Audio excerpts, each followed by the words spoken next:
Hi, good evening, Dr. Narayan. How are you? Good, good. I'm doing well. Very well. I want to invite everyone to the program, the Guyana Dialogue, this evening, and I'll be hosting this afternoon or this evening, rather. My name is Mahendra Hariraj. I'm a faculty by trade and a chief financial officer. And Dr. Narayan, who is no stranger to the show, he's also a faculty emeritus and well known in Guyana's newspaper and have been writing extensively on many, many matters. And tonight we have special guest, Joel Bhagwandin, who is a financial analyst, will be joining us as we talk about aspects and issues surrounding the Exxon Mobil um, service agreement and also some current issues. Joel, welcome to the show, sir. Thank you. Thank you. Good evening. Good evening, Joel, I know you're a very distinguished panelists. Joel, I know you're a very, very popular face and name in the Guyanese domain as it relates to financial matters, matters of political importance. So this evening, obviously, Dr. Taro, who is normally hosting the program, he is having some technical challenges or difficulties, and he may join us at some point in the evening. But I want to jump right into the issue because as we are starting a tad behind the hour, I know that the profit sharing or service agreement has reemerged into the media with now U.S. senators questioning some tax measures and reporting that ExxonMobil has uh, brought to the forefront. So, Joel, maybe for the viewers' benefit, Dr. Narayan and I are in the US. We are far away from the issue, and we also maybe are not as acclimated with maybe some of the current issues and maybe factors and aspects of what's going on. But can you, for the viewers' sake, give us a summary of perhaps the PSA that was there and enacted in 2016 and then ratified with the modern sort of measures and then bring us up to speed as to what is maybe the current focus and what will be perhaps an important aspect for our viewers to understand. All right, Mahindra, thank you very much for that opportunity to give you that bit of a background. And given that you frame it in that manner, I will seize the opportunity to give a historical context into the PSA, since we're dealing with misconceptions. Because often when we argue, when they debate in the public domain about the current production sharing agreement fiscal terms that currently governs the Stabrook block, the government that negotiated those terms, in their defense, I'm referring here to the former government, the AFC government in the 2015-2020 period.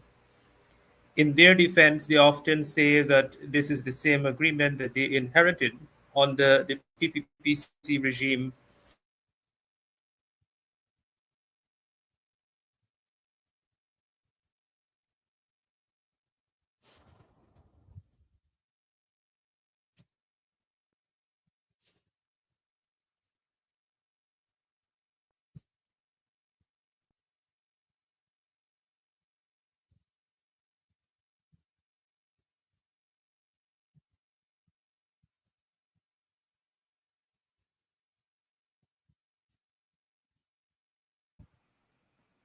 Not sure if we're having some technical difficulties, but I think I lost some audio there.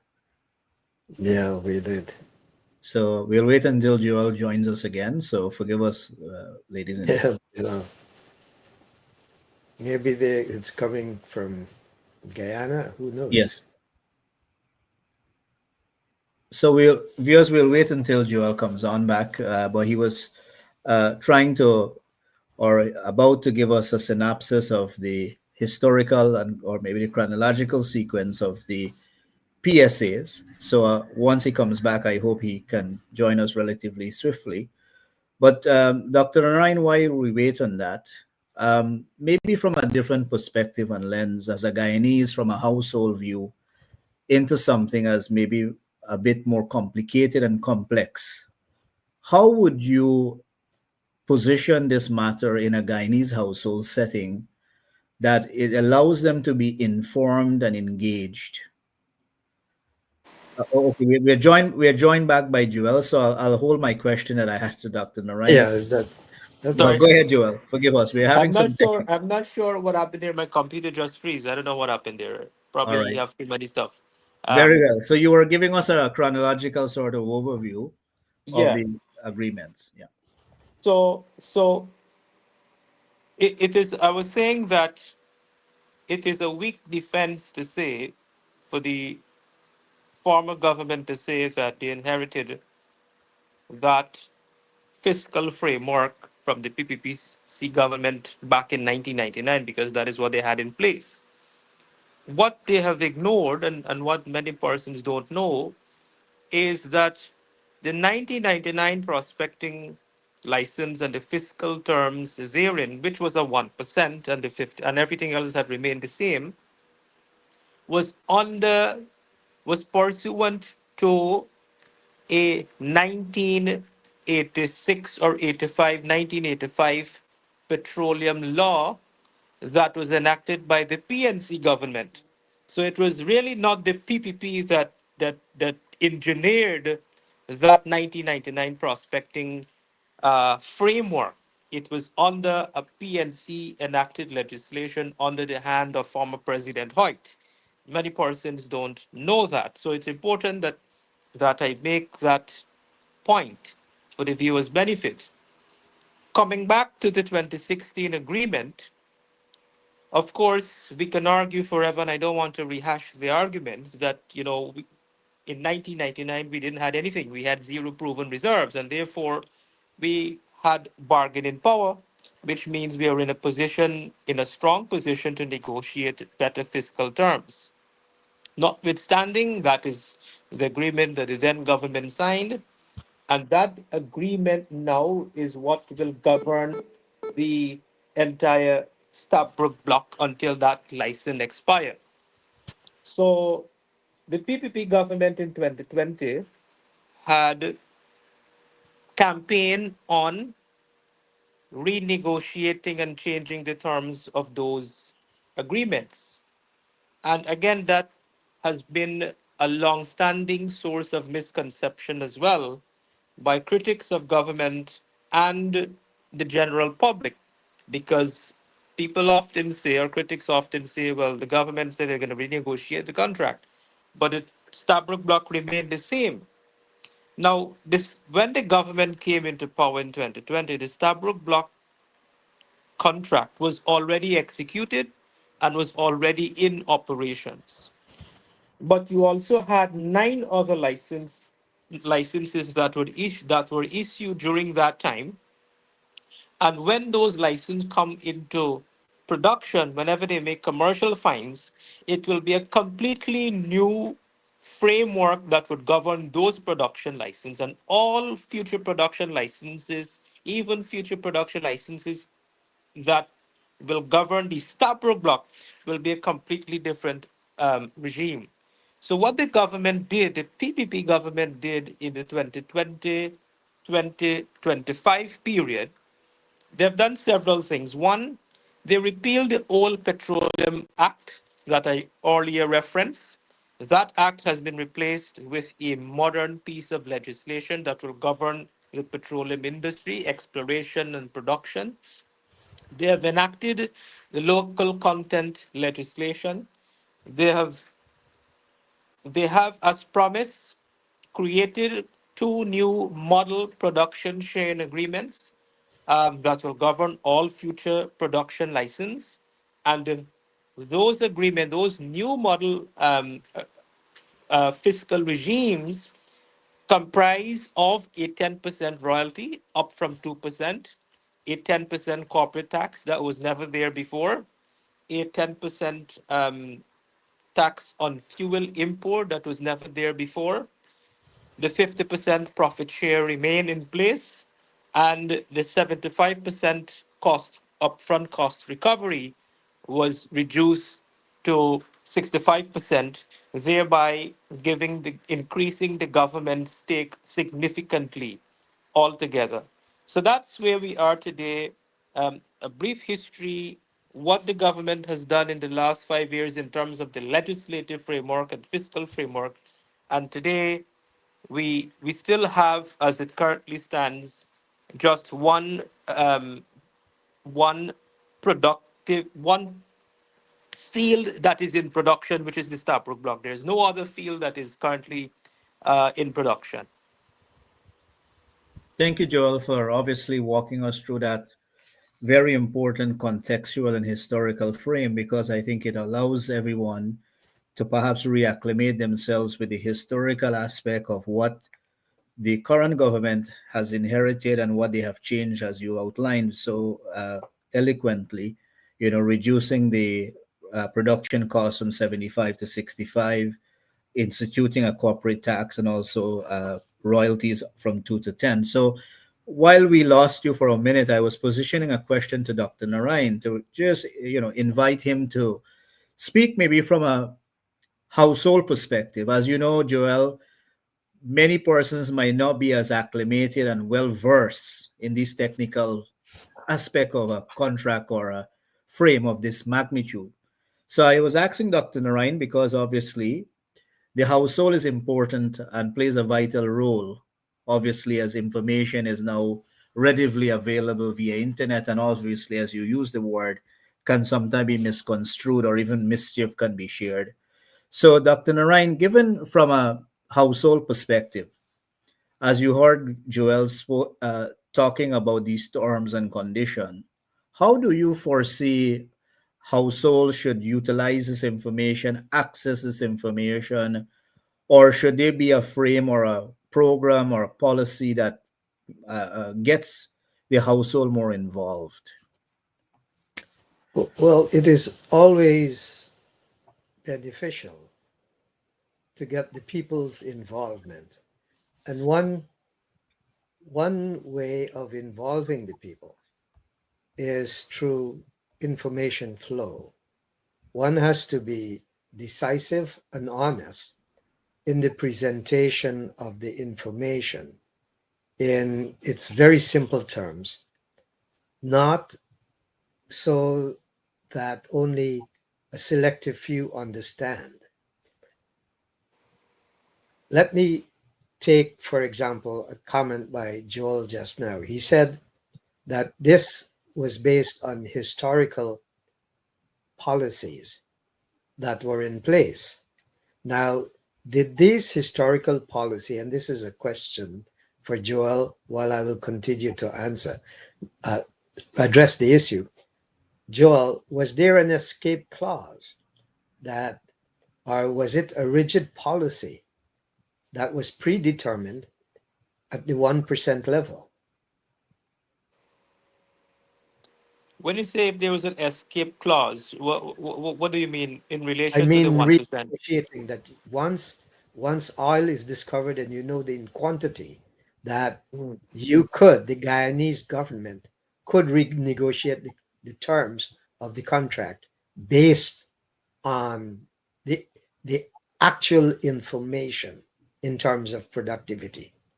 So, so, so yes, so that did happen. So that when oil was discovered in commercial quantities, we now had proven reserve at that time, 3 billion barrels. Um, it presented the opportunity to renegotiate those terms, which the government then did seek to do, and all they were proud of was to get 1 percentage point more. So that answers the question. But to take it a little bit further, in terms of further negotiation, as in the situation with you had a government that came into power in 2020 following an election, you had a change of government, and what the question therefore is what prevented that government from a second renegotiation of that 2016 agreement? And what prevented that government from doing so was because in 2016, that government, the APNU FC government, inserted a clause that was not there in the 1999 regime, which Mhm. is a stability clause. And so that stability clause has several conditionalities. that one, a renegotiation cannot occur unless you have the agreement of both parties. So it prevents unilateral Unilateral. renegotiation, as was in the case of Venezuela, that led to all the troubles Venezuela has today. There was a big case in Venezuela of a similar nature. And I rather suspect that that was the origin of the stability clause that was inserted in the 2016 agreement. And not only that, you require both parties to agree, and Exxon made it clear that they're not interested in renegotiating. Therefore, if they're not in agreement, therefore the government can't do anything. If the government proceeds unilaterally to do so, then it would not be without devastating consequences for the country, economic consequences. The second important conditionality is that should the government pass any legislation in the parliament that would materially impact the fiscal take to the oil companies, then by virtue of that stability clause, any such legislation, the government would have to compensate the oil companies for those losses. So that clause, that stability clause, was the barrier, or served as the barrier to renegotiation. Right.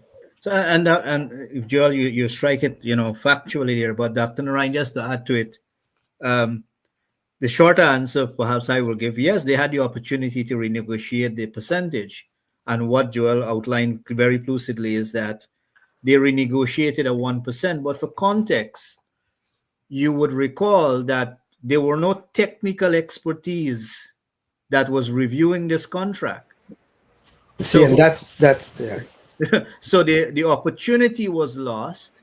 But one of the things in contract law, as Joel outlined there, you put in a clause that binds you to terms that are unfavorable in this regard. So you You can't see, undo them unilaterally. So now, post their term in office, the PPP government cannot undo, whether through legislative measure or talk about renegotiation. So that is where the pivot in the new model has emerged, which Joel outlined.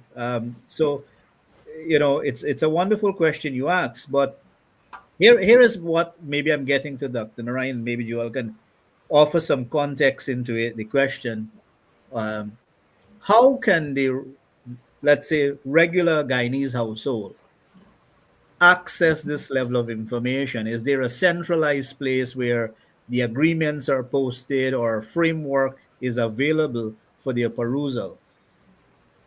Yes, yes. All these agreements and other related documentations can be accessed on the Ministry of Natural Resources website. And of course, inclusive there. of inclusive of prior year or audits? Um, I'm not sure about the audits if any of those was published. I'm not. I think if I'm not mistaken, I believe one of the concluded audits was made publicly available, which should be on the ministry's website. Understand. Dr. Narayan, I'll turn it over to you. yeah. You see, from the people's perspective, we have to take into consideration the interpretive understanding of the general population. Not all of them have the same level of educational experience that will enable them to grasp the concepts and the rules that governing this contract. So it is, from their perspective, it is incumbent on the current government to explain and re-explain. The tendency is to think that, oh, we have already explained this and the people should understand. No, the people don't understand because you mention it a time or two, that what has happened and where we are, because the perception, and I have spoken to a lot of people the perception is that all money is flowing into the country and that it is going to only selective groups of people. Now, that perception has to be uh, this, what you might say, to be explained. That perception need to be explained away, or finding some way so that the people understand. It is at the people's level that they understand what went on.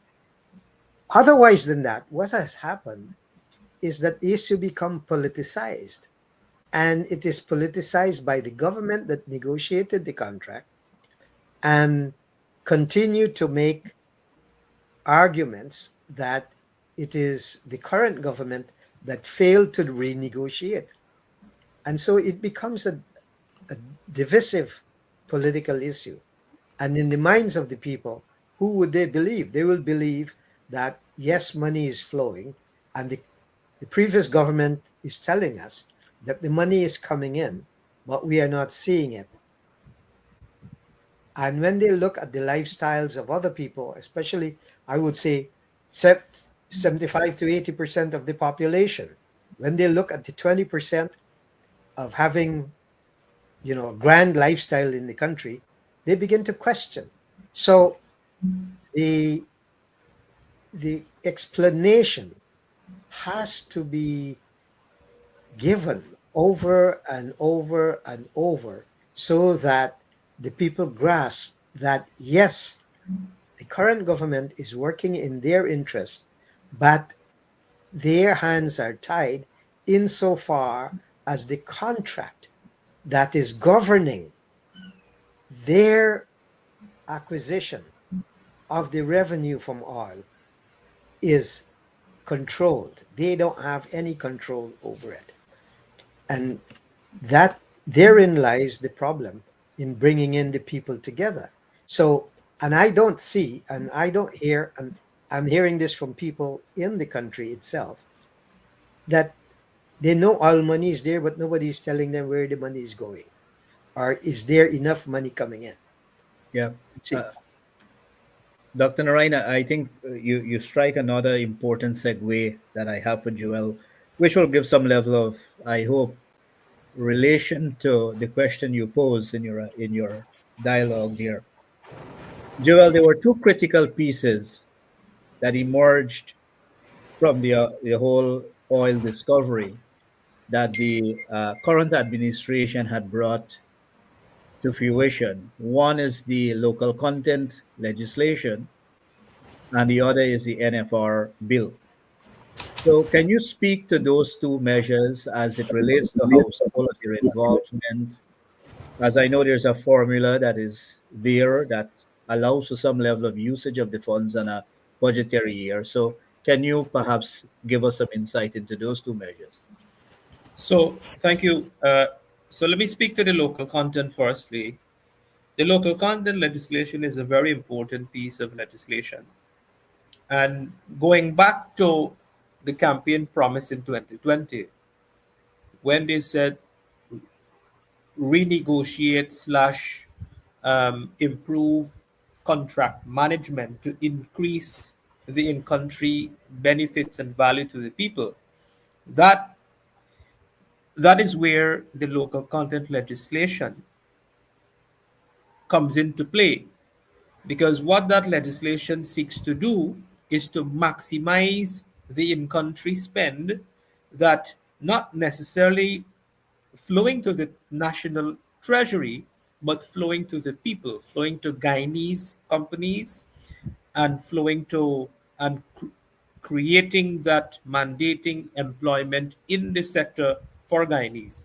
The result today, since the enactment of that legislation, local content spend from cost oil has gone up from maybe less than 1% of cost oil, which was less than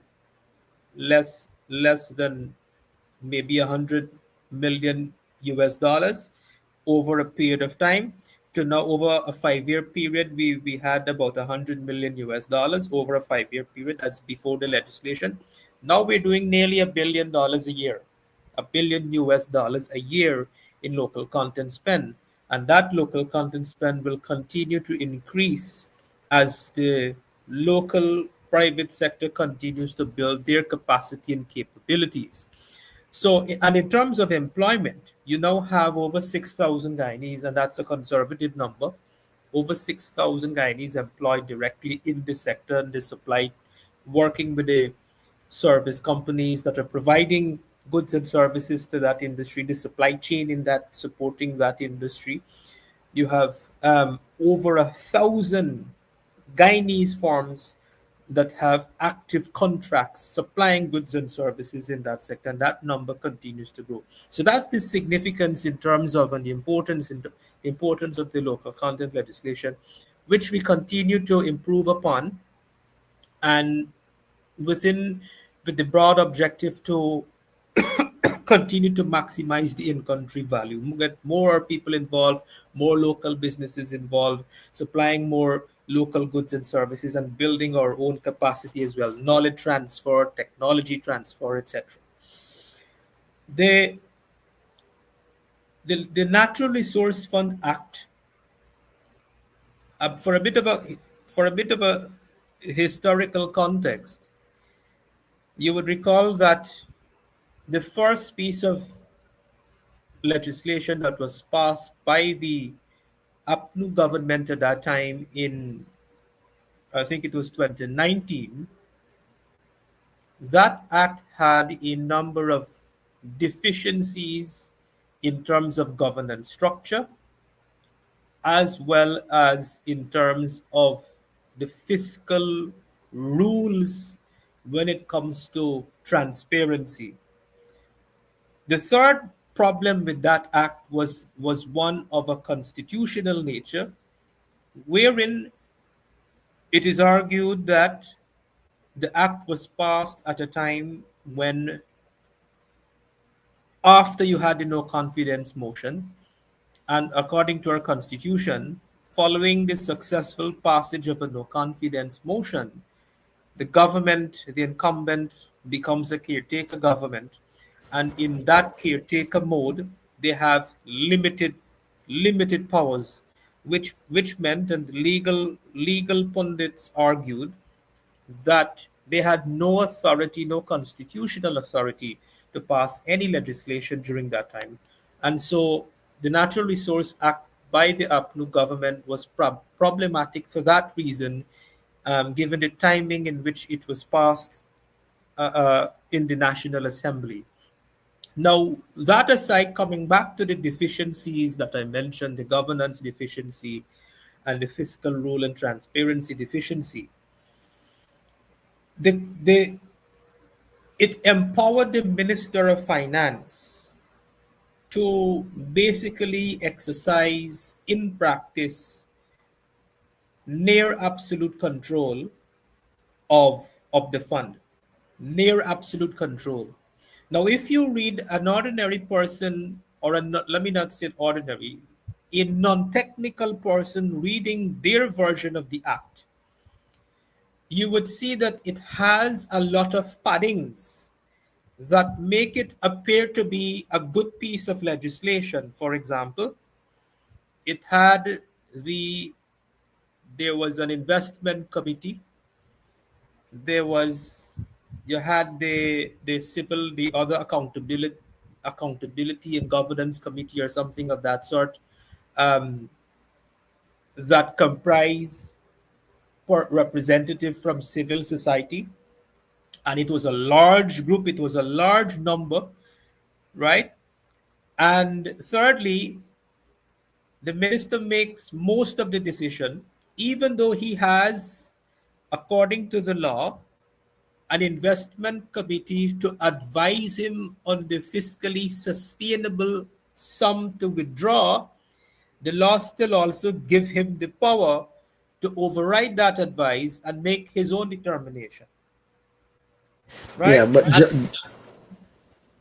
And I have a question Yeah, in terms of the competencies of the Guyanese negotiators or the Guyanese decision makers in terms of these contractual agreements? We're talking about the Natural Resource Fund Act. We, No, but you're saying that the government, the minister could make unilateral decision. Yeah, yeah, that in the was old, that in was the the old, prior yeah, the in the old, prior. I'm doing a comparative analysis. I'm doing a comparative analysis of the old act that was repealed, right? And drawing the contrast. I'll come to that. What currently exists. So there was no transparency there, and the minister virtually had the power to override any advice in terms that allows him to make the determination on what is the fiscally sustainable sum to withdraw. And there was no board of directors. So the PPP government came in, they repeal the APNU AFC version of the Natural Resource Fund Act. They remove all those powers from the Minister of Finance and they institute a board of directors. So the fund now has constitutes a board of directors. The investment committee remain in place, but slightly differently calibrated, differently constituted, and the other accountability uh, committee. I can't recall the exact correct name, but it's something to do with accountability, which comprise uh, representatives from civil society, private sector, etc. That was differently constituted as well, but it enhanced it. It did not interfere with the prudential governance of the fund. Most importantly, the minister no longer has the power to, on his own, determine the fiscally sustainable sum, which was a formula in the previous version that no one could have discerned what that formula is. Only the minister knows. Now, a primary school child could understand the formula. The formula is simple. The withdrawal rule is simple. It is designed in such a manner that anybody could calculate based on the balance of the fund as of the end of last year. Based on that balance, we can calculate how much money will come from the fund to finance the 2025 budget. Or this year, the balance at the end of this year, we will know how much we can withdraw from the fund in 2026 to finance the budget. A very simple formula.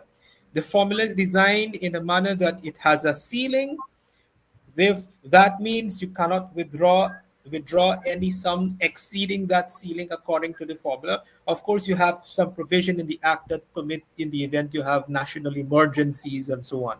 Like if you have a natural disaster and you need to go to the fund for emergency funding, the act allows for that. But ordinarily, anybody can calculate the withdrawal, apply the withdrawal rules, and calculate how much money from that fund um, will finance the budget.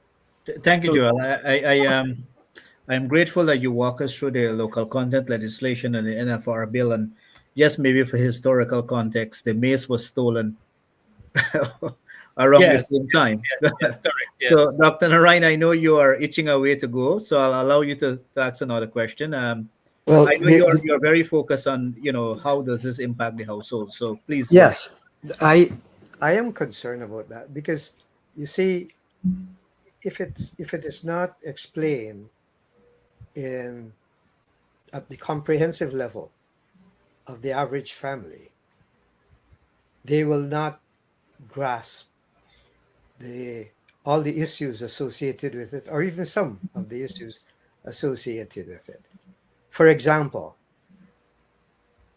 if the government can say, or personnel in the government can say, look, can you spend what you don't have? And if you spend what you have, if you exhaust what you have, what will happen to you? What will happen to your family? What will happen? How would you be able to provide for them? Well, the same thing the government has to be careful about. The government cannot spend what it doesn't have, and it cannot exceed spending that will create difficulties, economic difficulties for the provision of governmental services.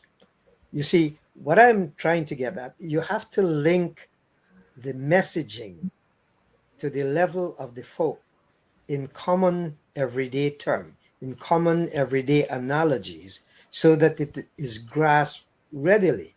Otherwise than that, and I keep emphasizing this, the issue can become so politicized and divisive that the people themselves would do two things.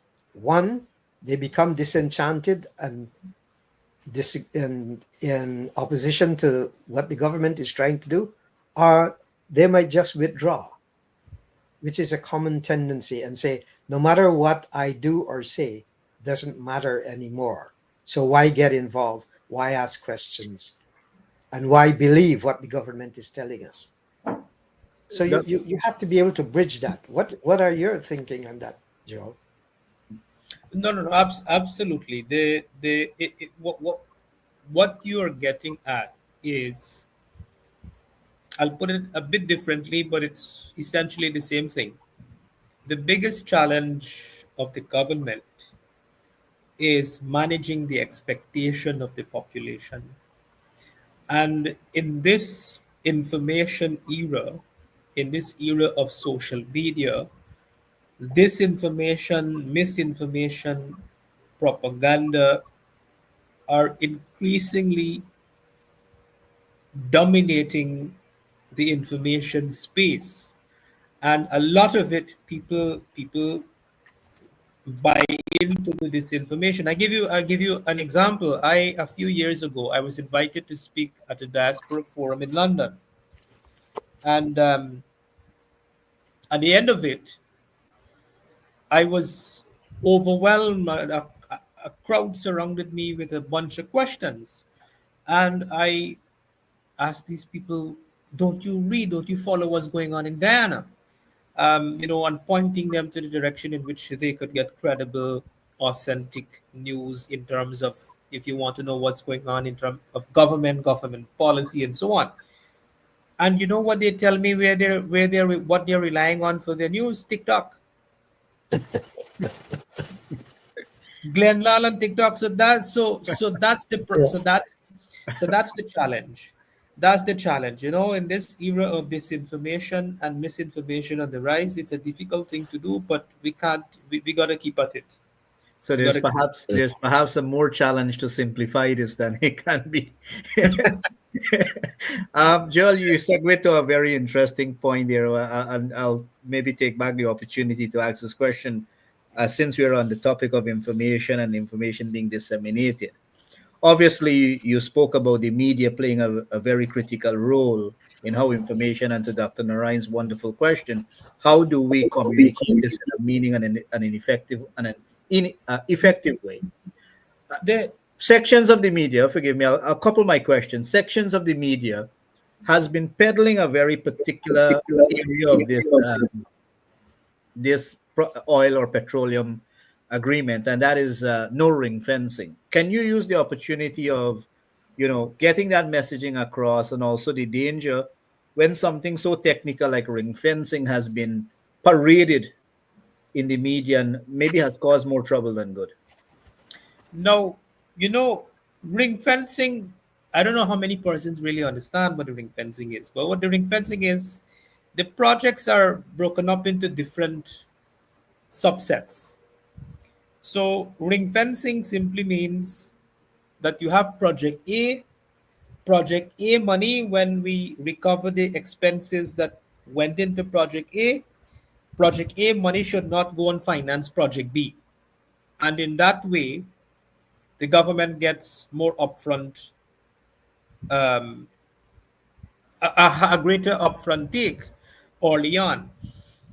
Now, now, if you look at other more sophisticated petroleum regimes in other jurisdictions, you can appreciate the benefit of ring fencing, right? Because I have looked at the fiscal regimes in other jurisdictions, and most of them, they're very sophisticated. very sophisticated. Ours is not as sophisticated. We have a very simple and straightforward fiscal regime. So that's one. The second thing is at that time, 10 years ago, 8 years ago, when we had when we argued that the absence of ring fencing was a disadvantage, the global oil and gas environment is so dynamic, which is also linked to global capital markets, and therein you have cost of capital has an implication as well. The absence of ring fencing now in 2025 is actually an advantage and no longer a disadvantage.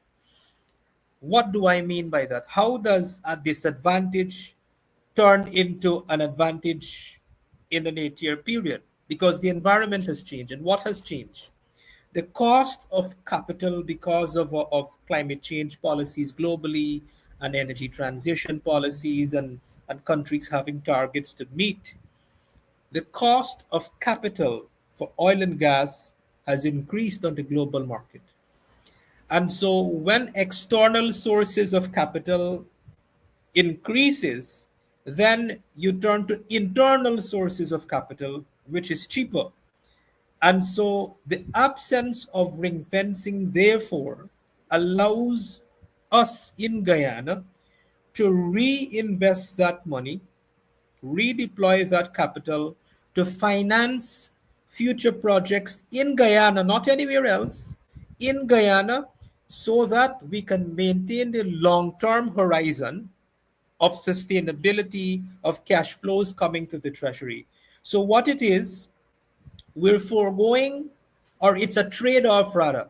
It is a trade off of the upfront um, additional money that could go to the treasury to collecting it towards the end, the back end, maybe 5, 6 years later.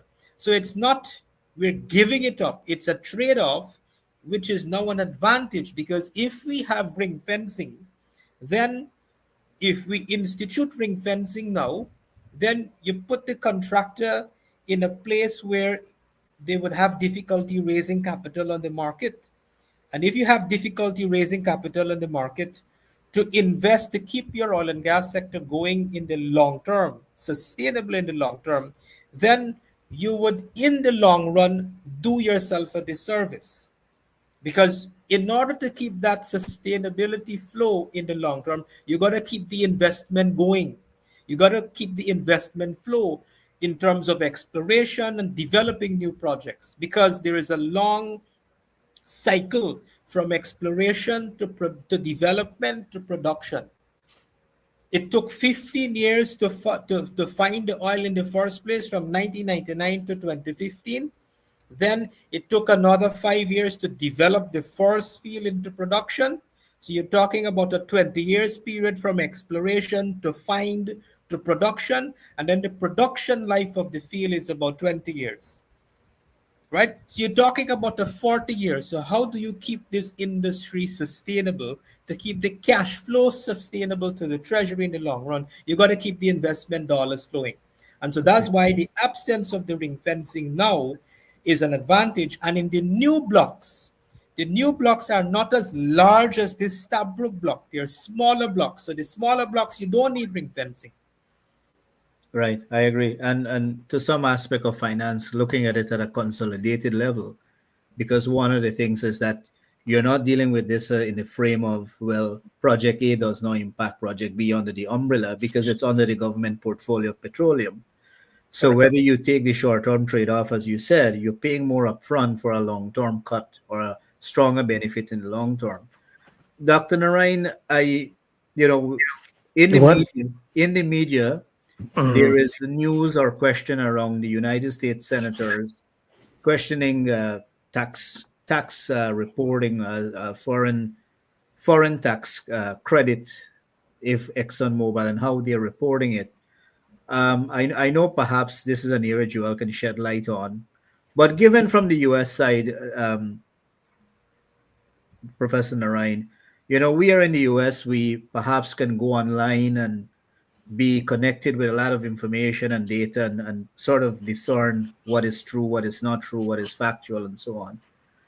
Um, Against this backdrop, I know you spoke about engaging the household, ensuring that they are informed, and how we get information to them is critical.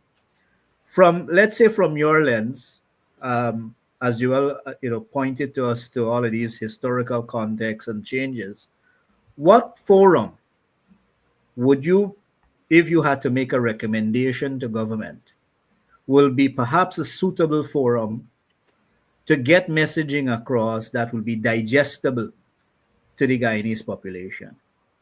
Well, it is not hard to determine what the sources of information Guyanese listen to. Joel mentioned that Glenn Lal, he capitalizes on one platform. Once you know the platforms that the Guyanese people are accustomed to, then you begin to feed that your information on that platform so that it becomes accessible to everybody who cares to listen to it or access it. Otherwise than that, the people will always go on rumors, and rumors travel faster than actual facts. People do not readily grasp factual information, but they are quite susceptible to rumors. And so the government has to make a concerted effort to exploit whatever avenue is available to them that they know that they can penetrate the thinking of the average Guyanese. And one of the questions that came to mind while you were talking, Mahendra, is that, and while Joel was presenting, is that for one thing, what are the safeguards that are there that the Guyanese government would not feed into the demands of Exxon, who is their sole role is to eke out a profit, the maximum profit that they can derive from the Guyanese production of oil. And so the people talk about the Dutch disease. So how is that related to the safeguards that Guyana has in place so that you can give the people the assurance that, look, our actions are in tune with the well-being of the Guyanese population and the well-being of the society? Because one of the things I've been hearing a lot is say, well, okay, the Qataris and the Abu Dhabians, they don't have to work. They don't have to do anything. You import all the workers you want. So why can't we do the same?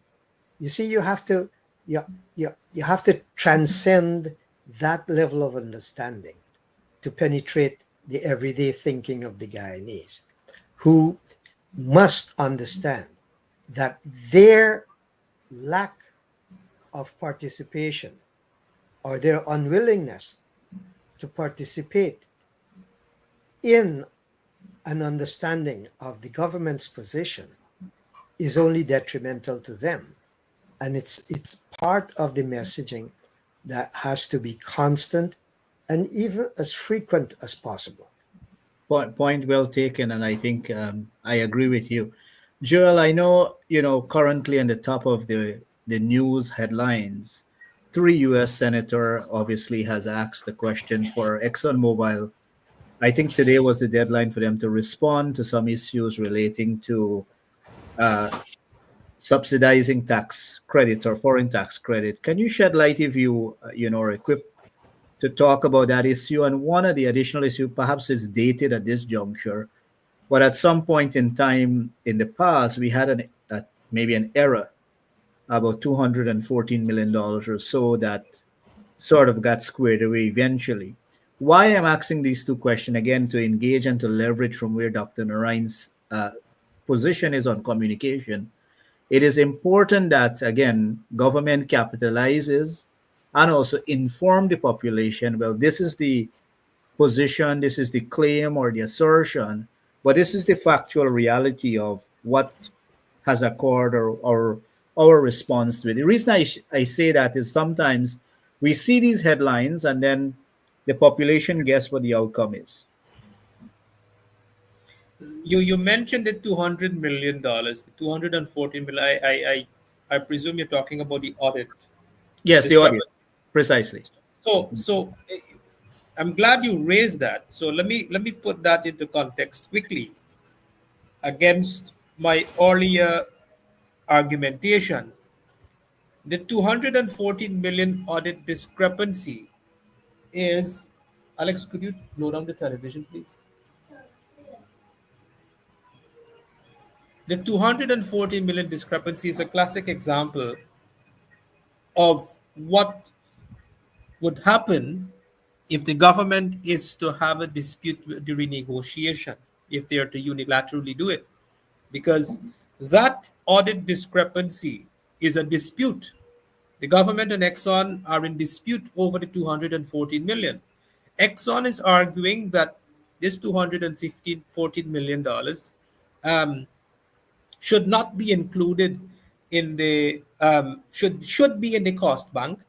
Government is saying no. According to the auditors, the $214 million is not properly justified to be in the cost bank, and therefore the profit share for the government goes up. Of course, it can be split 50-50. And so the place where they're currently at now is arbitration, and there's a process. There's a process to get to arbitration, and that's a long, costly process. And look how long ago that was. That's maybe 5 years ago. 5 years ago. And it hasn't gone to arbitration as yet, but that's where we're heading. So that's a good example. Um, and in terms of speaking to the question that Dr. Prasad raised in terms of what what protective mechanisms Safeguards. we have in place to deal with issues like these. To the question of the taxation. Now, I can speak for the Guyana perspective, but you are more qualified than me, Mahindra, to speak on the US perspective. Now, the Guyana perspective, I have to rely on what the production sharing agreement prescribes.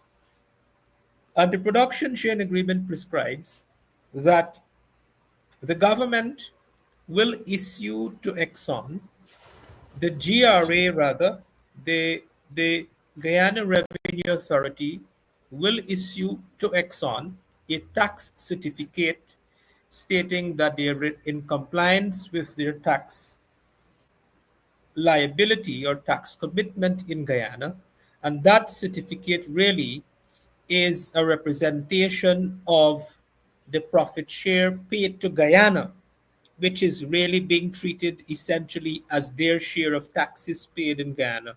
Now, the production sharing agreement is not a taxation agreement, it's a profit sharing agreement. But they have to meet their US reporting requirements and also their within their taxation policy and structuring, because the US tax laws, as I understand it, allows for you to claim tax credit if you pay taxes in other jurisdiction. And so the oil companies have argued that this is a common thing that they do in other jurisdictions. So I am in no position to argue with that, but that is what is placed in the agreement, and that is what it is. The Guyana Revenue Authority issues a tax certificate Mhm. which is representative of the government's share of profit that is essentially treated as their share of taxes paid in Guyana that they then file in the US to claim their tax credit. The dispute is on the US side. Right, right. So, Yeah. and I'm happy you said that just for context and a little I know on tax law at this magnitude. Obviously, the claim is that a very important facet of the argument from the Guyana side or even from the US side is that the government is issuing a tax certificate essentially that the government paid on behalf these taxes, or the tax liability was settled. There was not necessarily a flow of payment, but the tax Correct. liability was settled due to the 2016 agreement and government is paying on behalf in that regard. What the US position is, because you have reciprocity, you got a tax, or you satisfy the tax obligation in Guyana. Now, when you file your returns in the US and you have a foreign tax credit, which you technically didn't pay, but you certified, is the area of dispute. But I'll yield there because I don't want to commit to legal bongs that I'm not prepared to or equipped to Yeah, talk about. But that's a matter for the US and their laws and their that's a matter for them. most definitely, guys, Yeah. we are at the top of the hour. It's been a very, exciting discussion, very informative discussion. I'll ask Dr. Narayan to give his closing remark, and then I'll ask you, Joel, and we'll bring the program to an end. Obviously, we can talk about these topics for a week, but with time being a valuable commodity, I yield that we would want to wrap up and give our viewers some time to Well, digest all of this wonderful information. So, Dr. yeah, Narayan, please go ahead. yeah. The relationship of this contractual relationship is very complex and cannot be easily or readily explained within a particular period of time. And especially since there's always ongoing negotiation and renegotiations. And one of the things Joel did point to is that Guyana is still in the infant stage of being an oil producing nation. It takes years, it takes decades sometimes to really become adult, so to speak, in this kind of relationship. And not too many countries that have they are independent oil producing nations, but we are in this relationship uh, with Exxon that has to satisfy two masters, the Guyanese government and the American government. And so, therefore, we need to take time, and the government officials need to take time to really update the people constantly. Otherwise, than that, the information can be easily construed or propagandized. And I have heard too many propagandas and given an example like Glenn Lal always propagandize how much is being accrued and how much is being spent and how much is not being spent. So it's it becomes burdensome for the government to try to explain that all at once. And so piecemeal, they have to develop a system whereby they can afford the people access to the information as the happenings are occurring. Very well, Dr. Narayan. Joel, closing remarks? So I would use my closing remark opportunity to address quickly another misconception which I thought you were going to ask here on this panel.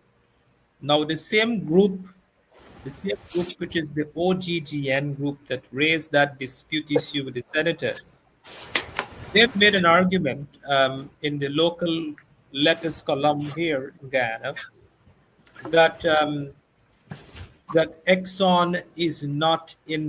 They were referring to a comment made by the country manager of Exxon that they're still in a negative position, and they went on to do a whole bunch of ridiculous analysis, pulling up the natural resource fund and showing how much money that we collect to say that look, we have so look how much cash flow we have coming. How are you saying you're in the negative and therefore you need to correct this discrepancy? Criticizing the country manager. Now, bear in mind these guys are highly credentialed individuals in their own right, PhD scholars, economists, and so on. Right now, the thing is simple. The thing is simple. What they're failing to do is you have to analyze the project in its entirety. You have to analyze the project in its entirety, not one block and just two block and what we've collected to date. And so the project in its entirety, to date, Exxon and their consortium partners have committed investment in the Guyana market in relation to the Stabroek block of 65 billion US dollars based on current projects and approved projects that are in the pipeline, right? And also um, other projects that are pending approval based on the 11 billion reserve. It is a $65 billion US dollars investment commitment.